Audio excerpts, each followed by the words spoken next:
Hello दोस्तों, आप सभी का हमारे यूट्यूब चैनल डीके पाठशाला में स्वागत है। जैसा कि दोस्तों आपको पता ही होगा, जो आपका पेट का एग्जाम आने वाला है यूपी टीएसपीएससी 2023 वाला, तो दोस्तों उसके लिए हमारे चैनल पर आपके लिए फ्री क्लास चल रही हैं। और मैंने पहले ही आपसे बोला है कि आपका 31 अक्टूबर से पहले पहले जितना भी आपका सिलेबस है पूरा मैं आपको कंप्लीट करा दूंगा, हिंदी और इंग्लिश को छोड़ करके। यानी कि 80 अंक की तैयारी मेरे चैनल पर आपको फ्री में करा दी जाएगी। वजह कितना करना है, वीडियो को देखना है आपको अच्छे से, उसको बार बार रिवाइज करना है और साथ ही दोस्तों हमारी वीडियो को अपने दोस्तों के साथ आपको शेयर करना है। ठीक है, तो चलिए शुरू करते हैं आज का वीडियो। दोस्तों आज वीडियो में बता दूं मैं आपको, हम बात करने वाले हैं आपका भारतीय इतिहास का टॉपिक है आपका प्रमुख वायसराय एवं गवर्नर जनरल। ठीक है, इस टॉपिक से संबंधित क्वेश्चन देखेंगे आपका प्रमुख वायसराय एवं गवर्नर जनरल, क्योंकि दोस्तों यहाँ से एक क्वेश्चन आपके एग्जाम में बन सकता है। तो चलिए शुरू करते हैं वीडियो। यहाँ दोस्तों पहले थे आपके रॉबर्ट क्लाइव, जो 1757 से 60 ईस्वी में और 1765 से 67 ईस्वी में रहे। ठीक है, आप देखिए दोस्तों यहाँ पर सन आपको याद नहीं करनी है सॉरी, कि कौन सा वायसराय आपको कब रहा था। लेकिन दोस्तों एक चीज़ आपको ध्यान रखनी होगी, अगर आप एग्जाम देने जा रहे हो पीसीएस का या आरओ का, तो उसमें क्या होता है, कभी कभी 4 आपके ऑप्शन दे देगा, उसमें पूछ लेगा इनका सही क्रम लगाइए कि कौन सा वायसराय कौन से क्रम में आपका था। तो इसे थोड़ा आपको आइडिया होना चाहिए उस एग्जाम के लिए कि कौन सा आपको किस समय था। तो दोस्तों हम बात करें रॉबर्ट क्लाइव की, दोस्तों ये बंगाल का पहला गवर्नर था, ये आपको ध्यान रखना है। और इसने 1765 ईस्वी में बंगाल में द्वैध शासन लागू किया था। और साथ ही क्लाइव ने आपकी इंग्लैंड में जाकर के आत्महत्या की थी। ये 3 पॉइंट आपको याद रखने, ज़्यादा आपको नहीं याद करना है। ठीक है, फिर दोस्तों थे आपके वारेन हेस्टिंग्स, यह बंगाल के पहले गवर्नर जनरल थे। और साथ ही बंगाल में जो आपका द्वैध शासन की समाप्ति उन्होंने कर दी थी, जो कि आपका रॉबर्ट क्लाइव ने लगाया था। और साथ ही 1773 का रेगुलेटिंग एक्ट जो पारित हुआ था, वो भी इसी समय पर पारित हुआ था इनके कार्यकाल में। ठीक है, और साथ ही 1784 का ब्रिटिश इंडिया एक्ट भी इनके कार्यकाल में आपका पारित हुआ था। और साथ ही 1784 में विलियम जोन्स ने एशियाटिक सोसाइटी की स्थापना भी की थी इनके कार्यकाल में। ठीक है, और साथ ही जो आपका दूसरा मैसूर युद्ध था 1780 से 84 तक, वो भी इन्हीं के समय में आपका हुआ था। और इनके बारे में एक चीज़ ध्यान रखनी है आपको कि बंगाली ब्राह्मण थे एक नंद कुमार, उन पर झूठा आरोप लगाकर उन्होंने उनको फांसी सजा दिलवाई थी। ठीक है, वारेन हेस्टिंग्स ने। और साथ ही वारेन हेस्टिंग्स जो था आपको कलकत्ता को बंगाल की राजधानी घोषित किया था वारेन हेस्टिंग्स ने। ठीक है, अगले दोस्तों आपका था लॉर्ड कॉर्नवालिस, जिसके समय में आपका तीसरा मैसूर युद्ध हुआ था 1790 से लेकर 92 ईस्वी में। और साथ ही भारत में सिविल सेवा का जन्मदाता भी आपको लॉर्ड कॉर्नवालिस को कहा जाता है, और भारत में पुलिस सेवा का जन्मदाता भी आपको लॉर्ड कॉर्नवालिस को ही कहा जाता है। अगला दोस्तों आपका कि बंगाल में स्थायी बंदोबस्त की प्रक्रिया भी उन्होंने आपकी शुरू की थी 1793 में। और साथ ही कॉर्नवालिस कोड का निर्माण किया था 1793 में। और दोस्तों ये एकमात्र ऐसा गवर्नर जनरल रहा आपका भारत का कि जिसकी समाधि भारत में गाजीपुर में स्थित है। ठीक है, अगले हैं आपके लॉर्ड वेलेजली। तो दोस्तों इन्होंने अपनी सहायक संधि की नीति प्रारंभ की थी। और सहायक संधि स्वीकार करने वाला जो पहला राज्य था वो दोस्तों हैदराबाद था। हैदराबाद में निजाम थे पहले। ठीक है, जिन्होंने आपकी की लॉर्ड वेलेजली की सहायक संधि आपकी अपनाई थी। ठीक है, और इनके समय में आपका चौथा मैसूर युद्ध भी आपका इसी इनके कार्यकाल में हुआ था, लॉर्ड वेलेजली के कार्यकाल में। अगला दोस्तों आपका है लॉर्ड विलियम बेंटिंग, जो कि आपका 1828 से 1835 का कार्यकाल था। इनके समय में सती प्रथा पर रोक लगाई थी इन्होंने 1829 में, ये लगाई थी ईश्वरचंद्र विद्यासागर के प्रयासों के कारण। ठीक है, और साथ ही ठगी प्रथा का भी अंत किया था 1830 में। 1833 का जो चार्टर अधिनियम था वो भी इन्हीं के समय में पारित हुआ था। और सरकारी सेवाओं में भेदभाव का अंत किया था लॉर्ड विलियम बेंटिंग ने। ठीक है, और विलियम बेंटिंग भारत का पहला गवर्नर जनरल था, क्योंकि दोस्तों जो आपका 1833 का चार्टर अधिनियम आया था, इसके थ्रू जो आपका बंगाल का गवर्नर जनरल था उसका नाम कर दिया गया था आपका भारत का गवर्नर जनरल। ठीक है, तो अगले हैं आपके लॉर्ड मेटकॉफ, तो इनको भारतीय प्रेस का मुक्तिदाता कहा जाता है, ये आपको ध्यान रखना केवल। अगला है आपका लॉर्ड एलनबरो, इनको दास प्रथा का अंत किया था उन्होंने 1843 में, ये भी आपको ध्यान रखना है। अगले दोस्तों बात की जाए तो आपका लॉर्ड डलहौजी 1848 से लेकर 1856 ईस्वी में, इनके समय में आपका द्वितीय अंग्रेज से युद्ध हुआ था 1848 से लेकर 1849 में। ठीक है, और बात करते हैं 1853 में जो बम्बई और थाने के सॉरी 1800 इनके कार्यकाल में आपकी प्रथम रेलगाड़ी चली थी भारत में 1853 ईस्वी में बम्बई और थाने के बीच में, ये भी आपको ध्यान रखना है। और साथ ही उन्होंने राज्य हड़पने की नीति का शुभारंभ किया था आपका लॉर्ड डलहौजी ने। 1854 में पहली बार डाक टिकटों का प्रचलन आरंभ हुआ था इन कार्यकाल में। बुट का शिक्षा संबंधी जो आपका डिस्पैच था 1854, वो भी इसी यानी लॉर्ड डलहौजी कार्यकाल में आपका आया था।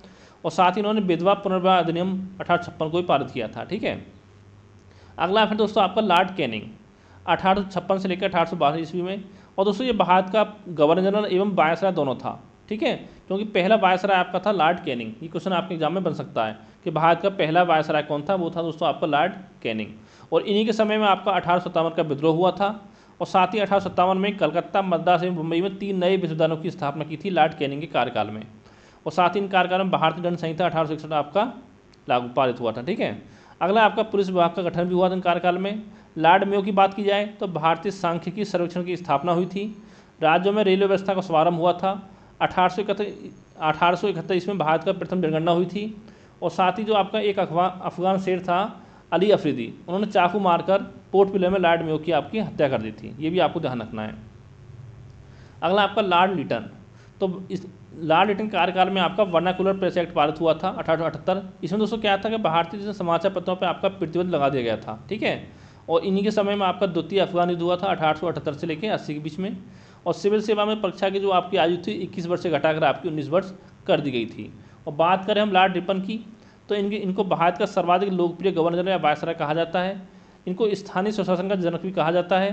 प्रथम फैक्ट्री अधिनियम की जो स्थापना हुई थी, कार्यकाल में हुई थी 1881 में। और इनके समय में आपका इल्बर्ट बिल विवाद 1884 पारित हुआ था आपका, यानी इल्बर्ट बिल विवाद हुआ था। ठीक है, और हंटर कमीशन की का गठन भी आपका इन कार्यकाल में हुआ था। और इन्होंने वर्नाकुलर प्रेस एक्ट पर आपका प्रतिबंध लगा दिया था, यानी समाप्त कर दिया था, जो कि आपका लॉर्ड लिटन ने लागू किया था। ठीक है, और प्रथम वास्तविक जनगणना जो थी आपकी 1881 ईस्वी में लॉर्ड रिपन के कार्यकाल में ही आपकी शुरू हुई थी। ये क्वेश्चन भी कई बार आपके एग्जाम में पूछा गया है। फिर दोस्तों लॉर्ड डफरिन, तो इनके काल में आपका भारतीय राष्ट्रीय कांग्रेस की स्थापना हुई थी 1885 में। फिर है आपका लॉर्ड कर्जन, तो भारत का सर्वाधिक अलोकप्रिय वायसराय था लॉर्ड कर्जन। इनके समय में आपका पुलिस विभाग में CID की स्थापना हुई 1903 में। विश्वविद्यालय आयोग की स्थापना हुई 1902 में। और अगर हम बात करें तो बंगाल का विभाजन हुआ था 1905 में। रेलवे बोर्ड की स्थापना 1905 में। और प्राचीन स्मारक संरक्षण अधिनियम भी आपका पारित हुआ था 1904 में। फिर आपका आता है लॉर्ड मिंटो द्वितीय।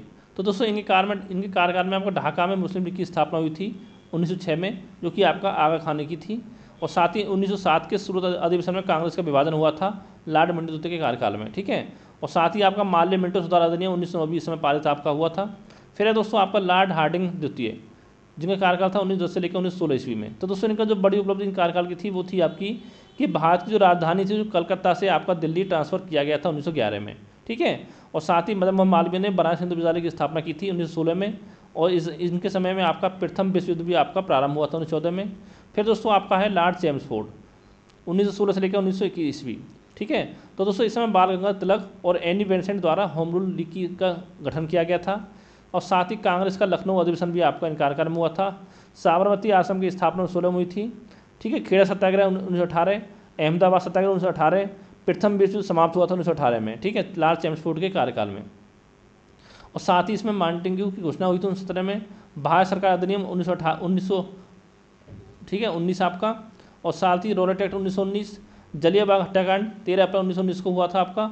असहयोग एवं खिलाफत जो आंदोलन थे वो आपके प्रारंभ हुए थे इनके कार्यकाल में। और साथ ही बाल गंगाधर तिलक की मृत्यु हुई थी आपकी 1 अगस्त 1920 को।